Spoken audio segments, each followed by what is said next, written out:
अब जो कॉन्सेप्ट बताने जा रहे हैं बहुत इंपॉर्टेंट कॉन्सेप्ट है, ध्यान से समझना, ध्यान से एकदम। आइसोटोप या फिर जैसे हम लोग बोलते हैं समस्थानिक।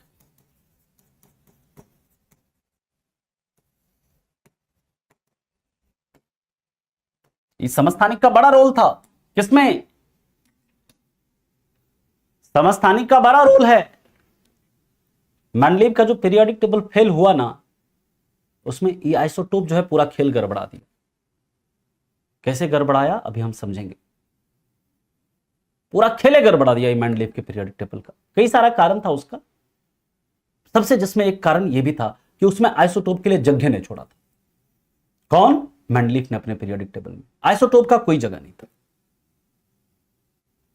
क्यों नहीं था अभी आपको समझ में आएगा अगर आप आइसोटोप समझ लेंगे तो।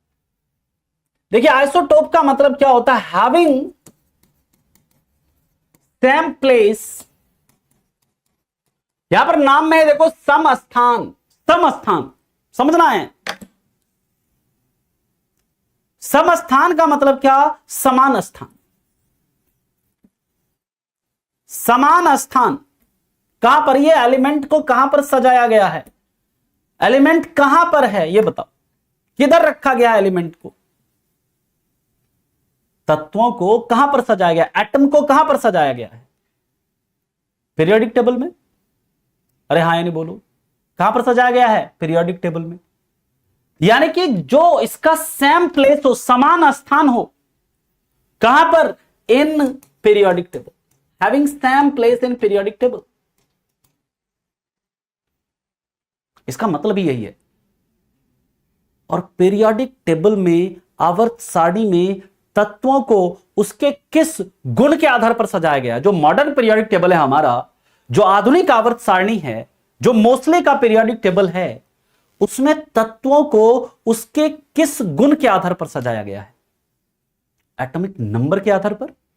यानी कि having same atomic number, having same atomic number but different mass number. Having same atomic number but different mass number.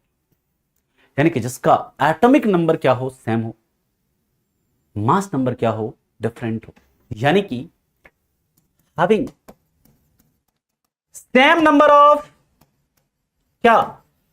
Atomic number का मतलब क्या? प्रोटॉन की संख्या। यानी कि having same number of proton, समझिए, एंड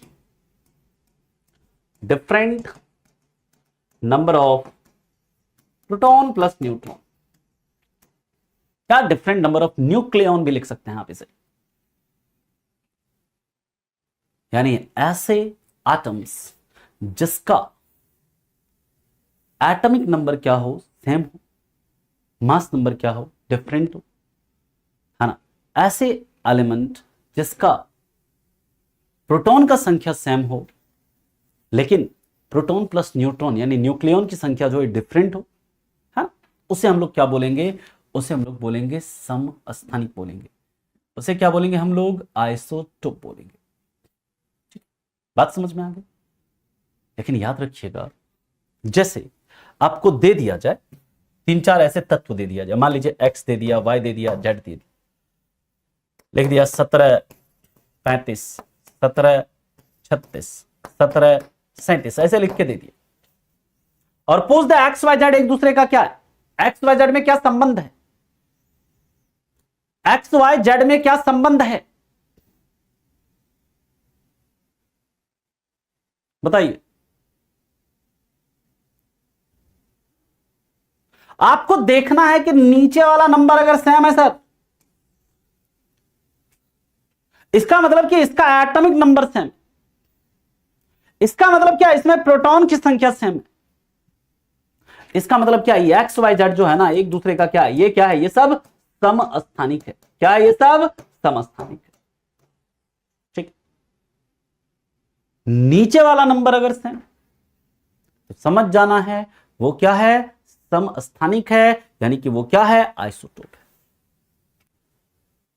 बात समझ में आया? आइसोटोप समझ में आया? होता क्या है पहले ये बताओ। आइसोटोप सबको समझ में आया? सिंपल समझ लो, जिसके न्यूक्लियस में प्रोटॉन का संख्या सेम, न्यूट्रॉन का संख्या डिफरेंट। प्रोटॉन का संख्या सेम, न्यूट्रॉन का संख्या डिफरेंट। किसी के न्यूक्लियस में अगर प्रोटॉन का संख्या सेम है, न्यूट्रॉन का संख्या डिफरेंट है, उसे हम लोग क्या बोलेंगे? उसे समस्थानिक कहेंगे। Same number of proton but different number of neutron, या different number of proton plus neutron, बात एक ही। ठीक। आइसोबार,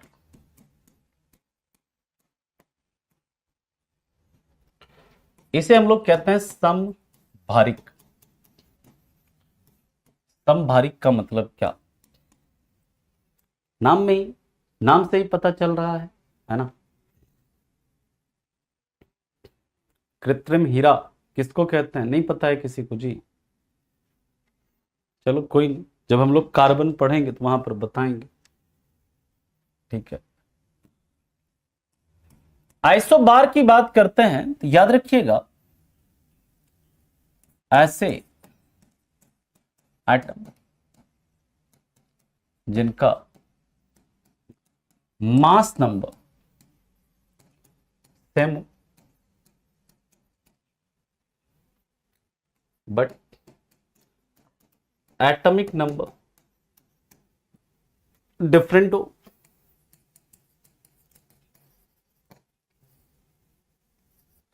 यानी कि मास नंबर क्या है? सेम है।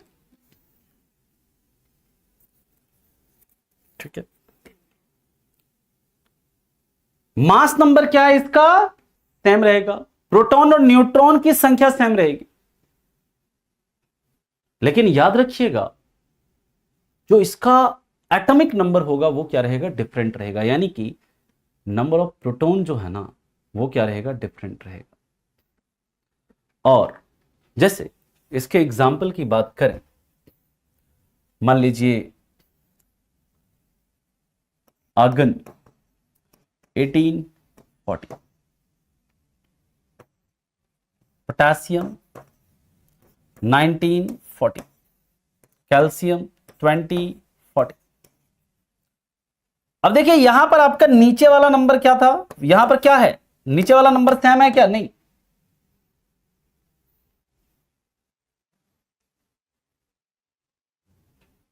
यानी कि यहां पर ये सभी क्या है? ये सभी ऊपर वाला नंबर सेम है, यानी कि इसका मास नंबर सेम है। इसका मतलब ये सभी क्या है? एक दूसरे के समभारिक।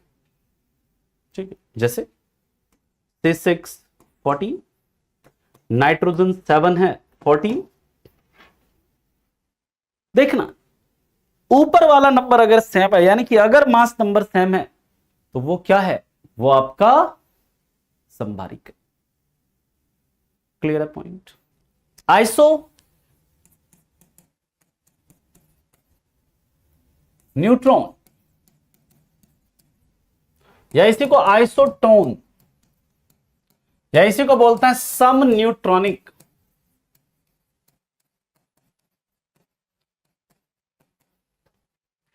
इसमें क्या? Having same number of neutron, यानी कि जिसमें न्यूट्रॉन की संख्या क्या हो? समान हो। Having same number of neutron, अगर न्यूट्रॉन की संख्या समान है ना सर, तो उसे हम लोग क्या बोलते हैं? उसे हम लोग बोलते हैं सम न्यूट्रॉनिक। जैसे एग्जांपल Na 1123, Mg 1224। यहां देखो, यहां ना तो नीचे वाला नंबर सेम है, नहीं ऊपर वाला नंबर सेम है ना।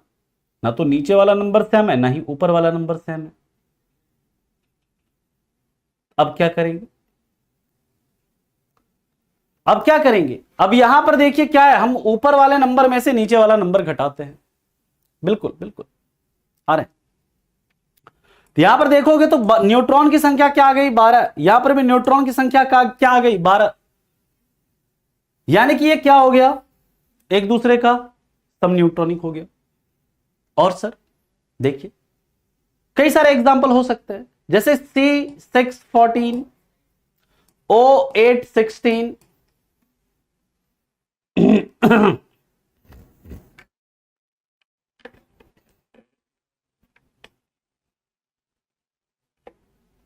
ठीक, यहां पर भी देखिए क्या हो गया, वेरी गुड वेरी गुड, कई सारे एग्जांपल्स हैं इसमें। यहां पर भी न्यूट्रॉन की संख्या 8, 8 सम न्यूट्रॉन। ट्रिटियम H13, हीलियम 24, बताइए, यहां पर भी न्यूट्रॉन का संख्या 2, यहां पर भी न्यूट्रॉन का संख्या 2, यानी कि ये दोनों भी क्या है, एक दूसरे का सम न्यूट्रॉनिक है। और एग्जांपल लिखना, लिख सकते हैं। सिलिकॉन 1430, फॉस्फोरस 1531, नीचे वाला नंबर सेम ना ऊपर वाला नंबर सेम, न्यूट्रॉन की संख्या निकालिए, सेम है, सम न्यूट्रॉनिक है। क्लियर है पॉइंट, बात समझ में आ गई।